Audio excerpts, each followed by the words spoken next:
Қыздар, баршаларыңызға сәлем. Мен бүгін зебра пирогының ең тиімді, ең оңай рецептін бөліскім келеді. Өте оңай жасалады. Менің формам үлкен болғандықтан төмен болып шықты. 26 формада пісірген болатынмын. Жалпы 22-24 пісірсеңіздер биік болып шығады. Қажет ингредиенттерді астына көрсетіп жазып кетемін. Бізге жұмыртқа қажет болады. Жұмыртқаны жарып алып, үстіне қантын қосып, миксерменен көлемі 2 есе үлкейгенше жақсылап тұрып миксерлеп аламыз.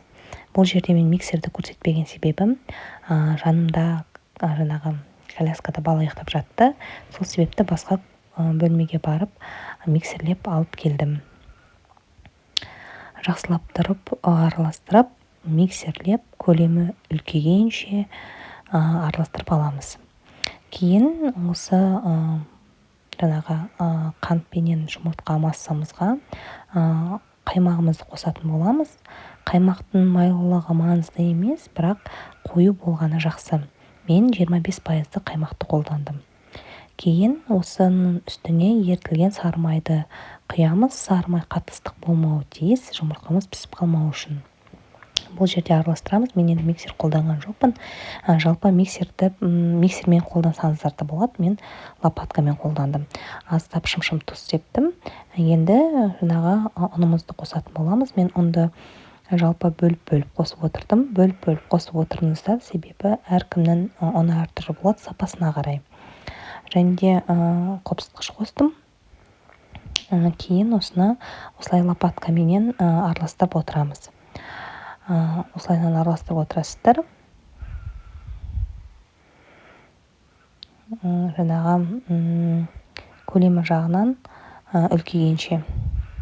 Бір тегісті көлем болу үшін.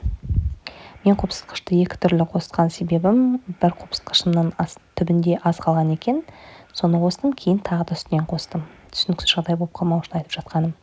Кейін осы массамызды 2-ге бөліп аламыз.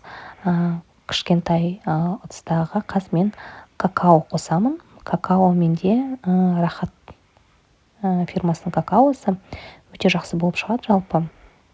Сонда сапалы алған дұрыс болады. Араластырып аламыз. Егер де қатты тым қою болып жатса, азғантай мөлшерде сүт құюларыңызға болады. Енді формамызды аламыз. Мен үлкен форма қолданып тұрмын. 26 сантиметрлік.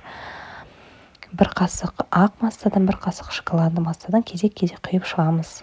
Тағы да айтамын, менің формам үлкен болғандықтан, менің пирогымның көлемі төмен болды. Егер де кіші формада пісіретін болсаңыздар, жаңағы пирогтарыңыз биік әдемі болып шығады.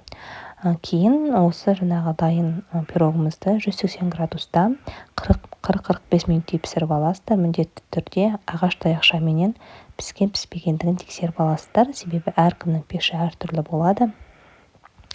Ол пешке де байланысты жалпы. Осылайынан қозғап отырасыздар жан-жағынан. Сонда суреті әдемі болып шығады. Мен тез жылдам шыны керек, жанында балам ояныңқыра бастады. Сол себепті мен тез жасадым. Кейін осындай зубочистка немесе шпажкаменен осылайынан сурет салуға болады. Бүйтсеңіздер әдемі өрнек шығады. Өте дәмді болып шығады. Бестің шайына тез немесе қонақтар келген кезде жылдам пісіре салуға өте ыңғайлы. Өте жұмсақ болып шығады. Неден көрініп ақтыр. Қант мөлшерін өздеріңізге қарай. Егер де қатты тәтті болмаған қаласаңыздар, қантты аз салуға болады. Аз болсын.